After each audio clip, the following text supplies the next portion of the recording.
You hear that sound? That's the galaxy taking a collective, terrified breath, realizing it just underestimated humanity.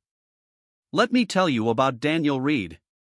Kid fresh out of Earth orbit, barely more than a civilian, dropped into the grandest institution in the cosmos, Galactic Academy Station Helix 7.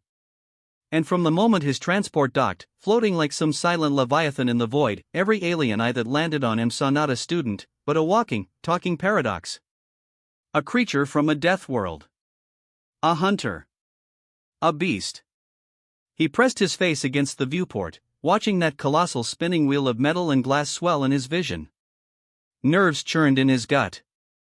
3 months of language tapes and cultural lessons hadn't prepared him for the silent, palpable fear that radiated from every scaled, furred, or chitinous being in that arrival bay. They moved away. They whispered. A floating jellyfish in a tank wheeled frantically to give him a wide berth. Then came Warden Tulos, a gaunt, gray-skinned alien whose yellow eyes drilled right through Daniel. "You are the human," it stated, flat, devoid of warmth. Not a question. An accusation. "Yes, sir. Daniel Reed. From Earth."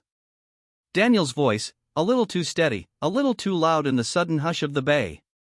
"Your planet is classified as a death world," Tulos continued, his voice like grinding stone as he led Daniel through corridors that parted like water before a shark. "Your species evolved as persistence hunters. You come from a place where almost everything is poison or predator. The other students fear you. They have good reason." It was the same speech, 1,000 times refined, that Daniel had heard since childhood. Humans are dangerous. Humans are scary. Humans come from a planet that would kill most other species in days. It didn't matter that Daniel helped his little sister with homework, or rescued stray cats. He was human. Therefore, he was a threat. He just felt hot. He was used to being the new kid, but this? This was the new species. His room was small. Sterile. A window showing the dizzying dance of stars. He sank onto the rock-hard mattress, pulling out his ancient phone. His family beamed back at him, Mom, Dad, little Amy holding a handwritten sign, "Come back soon." A lump formed in his throat. 3 years. 3 years of being the scary human, the outsider. He closed his eyes, unaware that fate, in its infinite cruelty, was about to offer him a chance to be so much more. Weeks blurred into a lonely routine. Classes. Meals eaten in solitude, ignored by hundreds of alien species. Studying in his tiny room. He'd catch glimpses of Nara, the orange-furred alien he'd spoken to briefly on an observation deck, her bright green eyes flickering his way. But no words. He told himself he was fine. He wasn't. Then the station groaned. It was subtle at first, a tremor in the hull, a stutter in the lights. Whispers rippled through the corridors. Maintenance issues. Containment systems glitching. Daniel ignored it. He focused on Professor Hav, a 4-armed xenobiologist, explaining the apex predators of Thornwald, Ravenclaws. A holographic beast shimmered above Hav's desk, a nightmare of muscle and tooth, 8 limbs, silver-striped fur. Intelligent. Untamable. "We have 3 specimens," Hav explained, his skin cycling shades of stress. An adult female and her 2 cubs. Acquired for behavioral study. Daniel's blood ran cold. Acquired. Like property. Like a resource. This didn't sit right. Not one bit. Then, the scream of the station's emergency klaxons.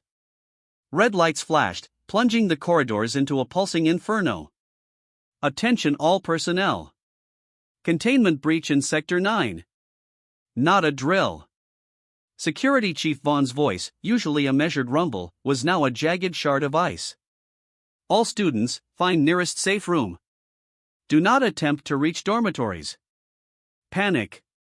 Raw, animal panic. Aliens scattered, a rainbow torrent of screaming bodies." Daniel saw Nara, small and terrified, shoved against a wall. Instinct, pure and unthinking, took over. He surged forward, pushing past bigger, stronger aliens, grabbing her arm. This way. He dragged her through the maelstrom, away from the crush. Behind them, a sound ripped through the metallic clangor, a deep, guttural roar that vibrated through Daniel's very bones. Then, the sickening screech of tearing metal. What was that? Nara shrieked, her fur bristling. I think something got out, Daniel replied, his voice a low growl of his own. They rounded a corner, slamming into Professor Have. The alien's skin was stark white with terror. The Ravenclaws, he gasped, barely coherent. The female broke out. Killed 2 guards. Get to safety. More roars. But these were different. Higher pitched. Younger. The cubs, Daniel breathed. Forget the cubs. Have shrieked, fleeing in a blur of four-armed terror. Nara tugged at Daniel's sleeve. We have to hide. You go, Daniel said, his voice flat with an unshakable resolve. I'm checking on something. Are you insane? She hissed, disbelief warring with terror in her eyes. There's a 400-pound predator loose. The cubs sounded scared, Daniel said, his eyes already scanning the chaos-ridden hallway. What if they were left behind? They are dangerous animals. Nara pleaded.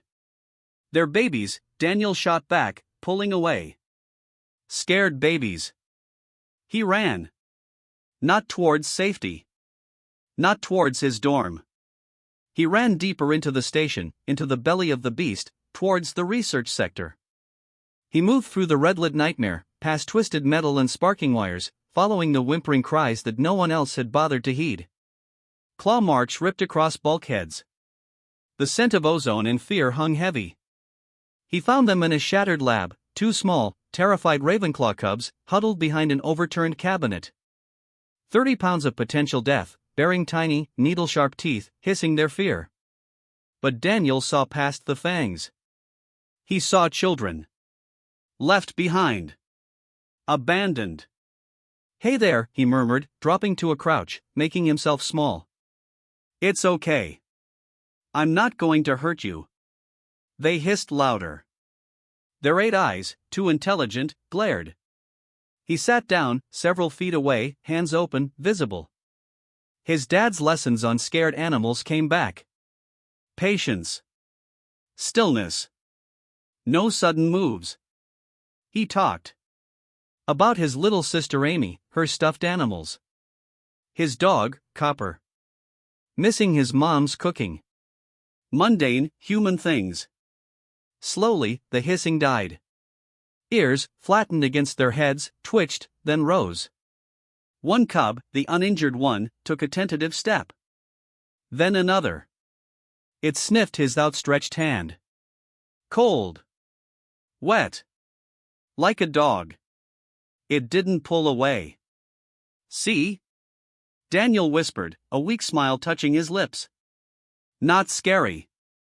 The injured cub, Kira, made a soft sound. Not a hiss. Something else. Almost questioning. Yeah, I see you too, Kira, Daniel murmured, his heart aching with a fierce, protective urge. Let me look at that leg.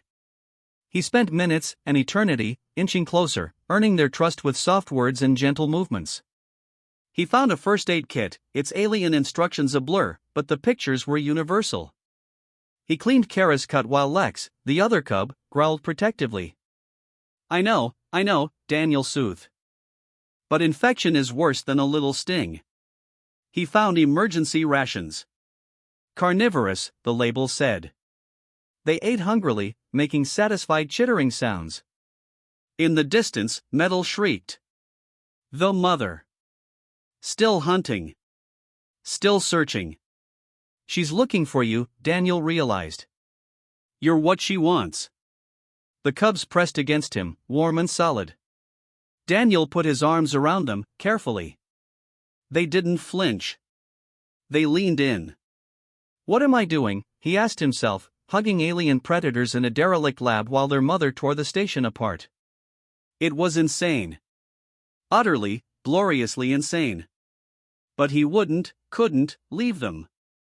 We need to find somewhere safer, he told them, his voice firm. He found a storage room, secured the door, and made a nest of lab coats and blankets. The cubs curled up immediately, exhausted. Daniel sat, back against the wall, listening to the mother's roars grow louder. Hours bled into dawn. Daniel dozed fitfully. He fed the cubs again. He scratched behind their ears, and they purred.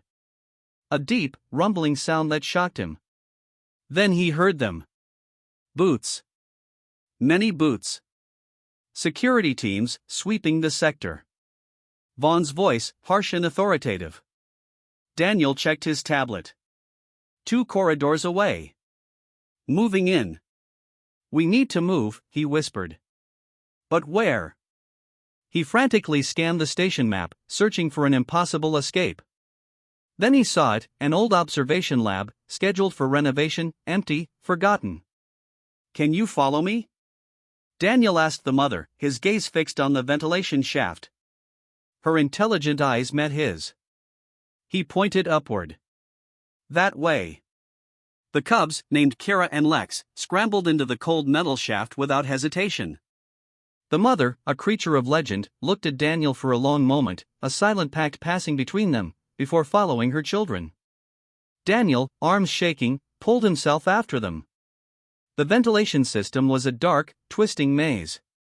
His knees screamed against the grating. But the cubs knew. They sniffed, they listened, they led. Finally, they stopped. Excited chirps. Daniel heard it then, heavy, slow breathing. Close. He crawled forward, his heart hammering. The shaft opened into a large, wrecked maintenance space.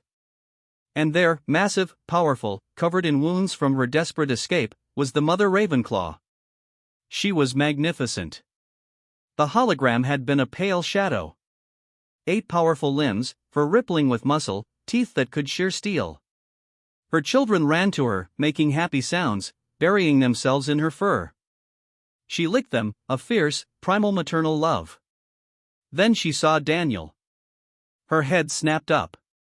Those intelligent eyes locked onto him. He froze. Every instinct screamed. This was it. This was how he died. She rose, placing herself between him and her cubs. A low, bone-chilling growl vibrated through the air. I didn't hurt them, Daniel said, his voice a tremor. I helped them. Kara, the injured one. I cleaned her cut. I fed them. I kept them safe. The mother took a step. Then another. She was close enough to smell. Wild. Primal. Like thunderstorms in a deep forest. Please, Daniel whispered, voice raw. I know you don't understand, but I promise I'm not a threat. I just wanted to help. Her nose touched his face. She sniffed. Slowly. Deliberately. He stood perfectly still, barely breathing. This was it. But the killing blow never came. Instead, she made a different sound. Softer. Almost questioning. She sniffed him again. His hands. His clothes. His hair. The cubs pressed against him from behind, nuzzling his back. She could smell them on him. The hours they'd spent together. The trust. Slowly, she backed up. The growl died. She looked at her cubs. At Daniel. Back at her cubs. Something shifted in her expression. A glimmer of understanding. They're good cubs, Daniel said, a wave of emotion washing over him. You raised them well. She settled down, the cubs piling on her, but her eyes never left Daniel. Then, a low sound. An invitation? Daniel, driven by an unshakable sense of destiny, slowly crawled closer. He sat a few feet away. Close enough to touch. He didn't. We can't stay here, he finally said, breaking the sacred silence. Security will find us. They'll put you back in that cage. Or worse. He pulled out his student tablet. I don't know how to fix this, but I'm going to try. You saved them once. Now I need to save all three of you. He found the abandoned observation lab. As Vaughn's team stomped past in the corridor, Daniel and the Ravenclaw family scrambled inside. He sealed the access panel. Make it look abandoned, he urged. To his astonishment, Shade, the apex predator, grabbed a sheet in her teeth and helped. The cubs copied her. It was a bizarre, terrifying ballet of cooperation. They hid. Vaughn and his guards entered, scanned the room. Clear. The words were a fragile breath of relief. But Daniel knew it wouldn't last. He opened his tablet. One contact. Nara.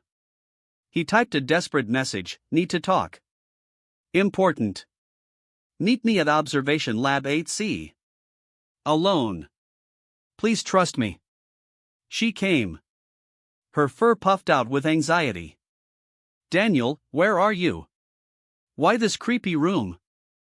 I need your help, Daniel said, stepping out from behind the covered equipment. But you have to promise not to freak out. What did you do? Nara's ears flattened. I found the cubs, Daniel said, his voice unwavering. The Ravenclaw cubs. They were hurt and scared. I couldn't just leave them. You what? Nara shrieked. Just then, Kira poked her head out. Then Lex. Then, the mother, Shade, rose to her full, terrifying height. All 400 pounds of muscle and claw. Nara let out a sound like a kettle shrieking, backing towards the door. Daniel moved, blocking her path. Wait. Please. Just look at them. Really look. That thing is a killer. Nara cried, trembling. She was protecting her children, Daniel countered, his voice like iron. They were stolen from their homeworld. She didn't ask to be locked in a cage. She just wants her babies safe. The cubs rubbed against Daniel's legs. Kira, with her little bandage, looked up at Nara. Nara stared. They're following you. Like, you're their pack. I helped them when no one else would, Daniel said, reaching out to Shade. She sniffed his palm. Then, she allowed him to touch her head. He scratched behind her ears, and that deep, impossible rumble started in her chest. A purr. This is impossible. Nara whispered, her mind reeling. Ravenclaws cannot be tamed. Maybe they never tried treating them like intelligent beings, Daniel said, looking at her, his conviction shining in his eyes. Nara, we need help. Security will find us. They'll kill the mother. Put the cubs back in containment. I can't let that happen. What do you want me to do? Nara whispered, overwhelmed. Go to Warden Tulos. Tell him I want to negotiate. Tell him the Ravenclaw family is safe and calm. But only because I'm here. If security storms in with weapons, people will die. Nara looked from Daniel to the family, the cubs now playing like puppies, Shade watching them with fierce affection. It was impossible to see monsters. Okay, Nara finally said, her voice small but firm. I will try. An hour later, the door hissed open. Warden Tulos, Nara, Chief Vaughn, and a squad of armed guards. They froze. Daniel sat calmly, the Ravenclaw cubs nestled against him, the massive mother a silent, protective sentinel behind them. Every weapon in the room pointed at him. Hello, Daniel said, his voice steadier than he felt. I think we need to talk. Shade rose, a low growl rumbling. The cubs pressed closer to Daniel. Nobody shoot. Tulos commanded, his skin pure white with shock. Someone explain what I am seeing. Communication, Daniel said simply, his gaze sweeping over the armed aliens. Respect. Trust. Everything that should have happened before you locked them in cages. That creature killed 2 of my people, Vaughn snarled, his weapon unmoving. She's a mother protecting her children from kidnappers. Daniel shot back, the raw, primal truth of it slicing through the tension. What would you do if someone stole your kids? The room fell silent. An uncomfortable, profound silence. I want them released, Daniel continued, his voice ringing with absolute certainty. Sent home to Thornwald where they belong. And I want better policies for how we treat intelligent species in this academy. No more prisoners for study. Tulos stared, dumbfounded.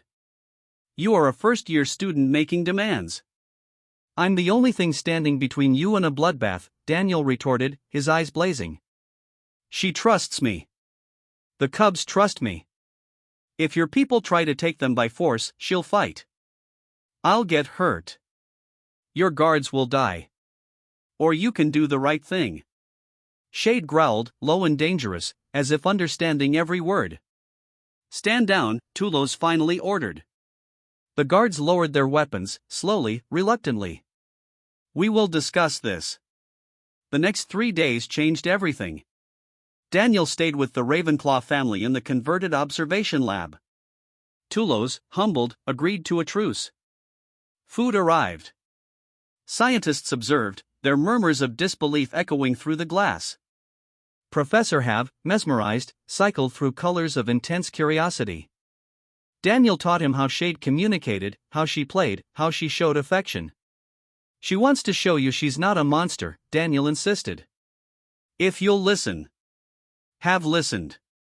And for the first time, he saw. Nara brought messages. People have heard, she said, showing him a datapad buzzing with galactic news feeds. Some are angry. Some think you're a hero. But everyone is talking about it. A message from Thornwald itself, demanding the return of their citizens. Citizens, Daniel breathed. Not specimens. Not animals. The truth was stark. The Academy had acquired them illegally. A kidnapping. Shade hadn't just been a captive, she'd been a grieving mother, fighting for her family. On the 5th day, Tulos returned, flanked by his officials. We have made a decision. The family will be returned to Thornwald.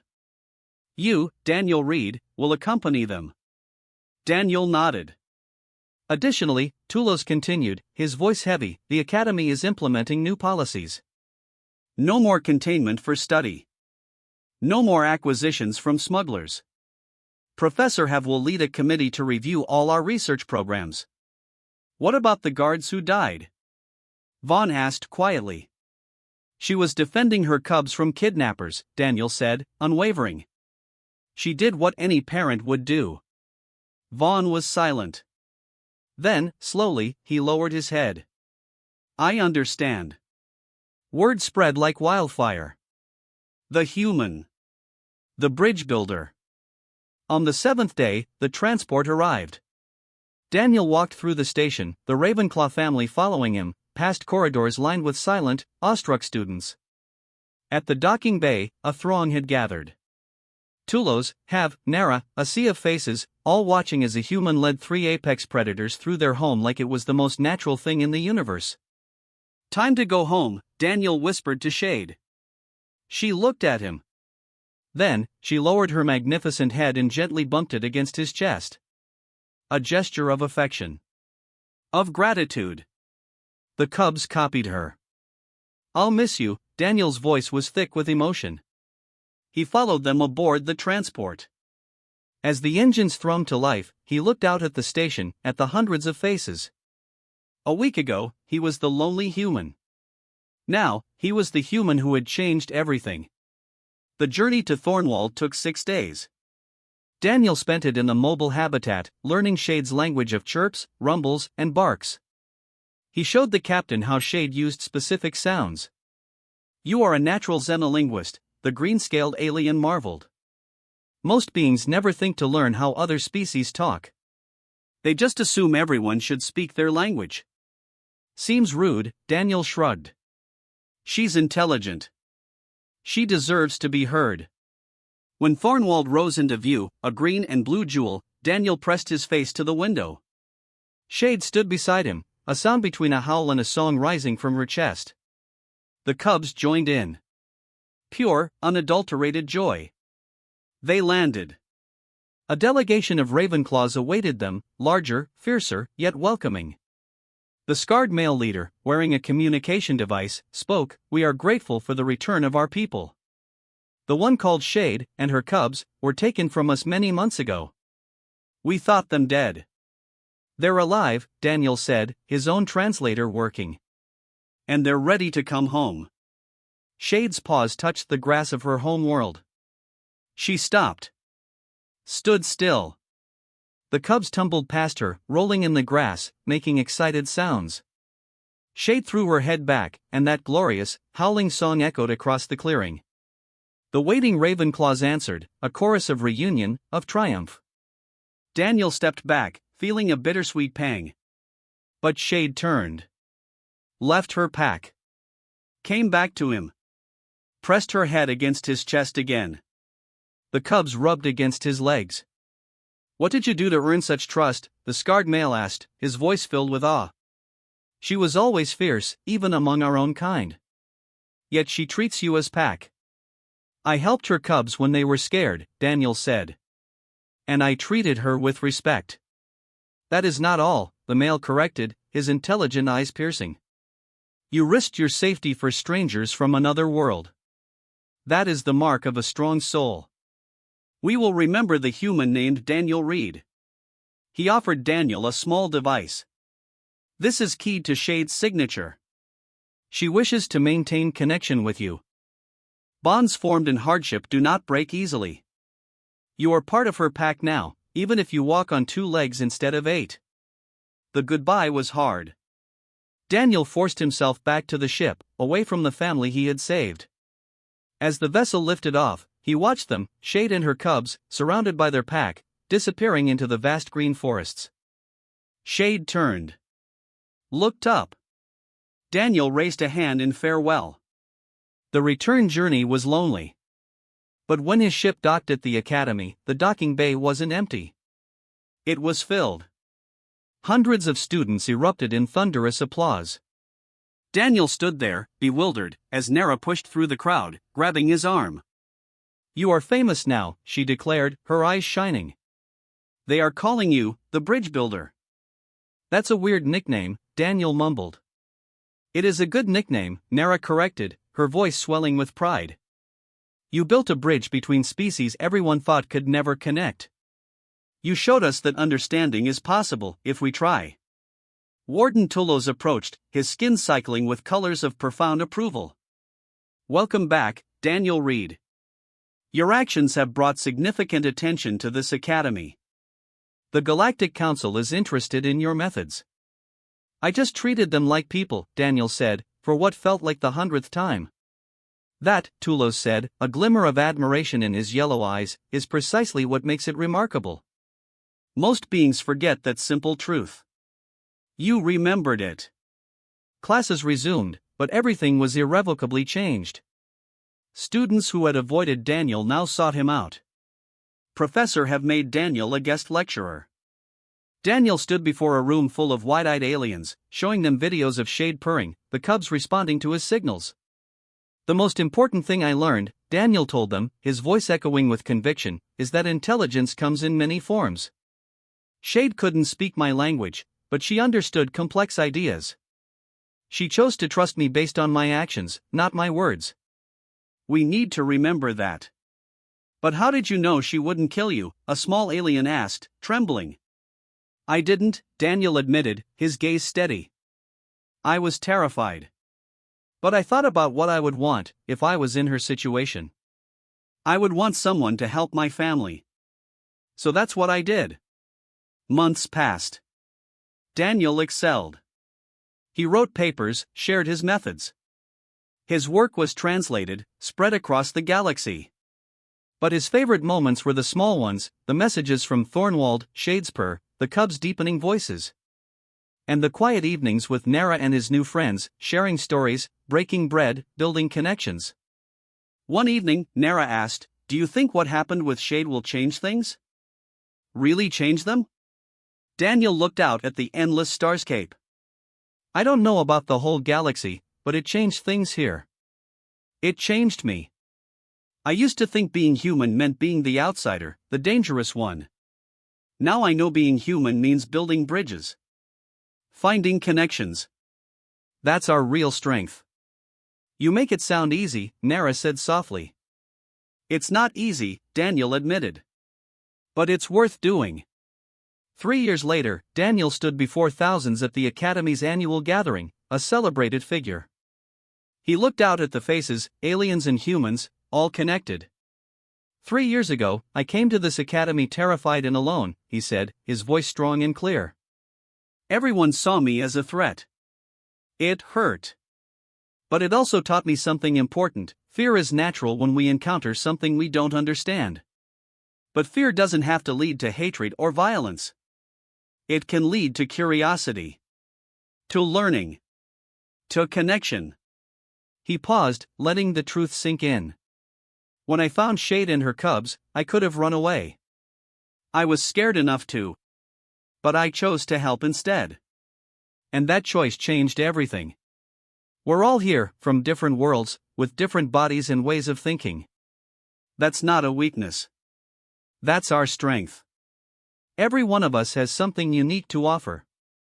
Every one of us can be a bridge between our people and others. All we have to do is choose to try. The applause was deafening. That night, a message arrived from Thornwald. Shade's signal. Followed by a new sound. Higher pitched. Younger. The cubs had cubs of their own. A new generation of Ravenclaws, growing strong and free. Daniel smiled. He sent back his own signal. A simple message of joy and friendship that crossed the vast, beautiful distance between worlds. Somewhere in the deep forests of Thornwald, a dark-furred Ravenclaw raised her head, listening to the sound from the stars. She remembered the small, two-legged being who had defied fear, who had shown her kindness, who had reminded her what family meant. She called back, her voice echoing through the trees, a sound that meant family, pack, and home. The bond remained. An unbreakable testament. A human and a Ravenclaw, friends across the stars, proving to a wary galaxy that connection was always possible. If you were brave enough. If you were human enough. If you were Daniel Reed.